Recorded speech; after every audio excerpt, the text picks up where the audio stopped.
Amazon वर्षा one. यह दुनिया का सबसे बड़ा वर्षा वन है और यह दक्षिण अमेरिका में फैला हुआ है।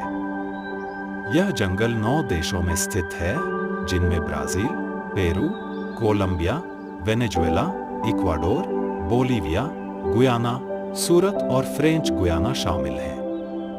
यह जंगल लगभग 5.5 मिलियन वर्ग किलोमीटर के क्षेत्र में फैला हुआ है और इसे धरती का फेफड़ा भी कहा जाता है, क्योंकि यह पृथ्वी की ऑक्सीजन का एक बड़ा हिस्सा उत्पन्न करता है।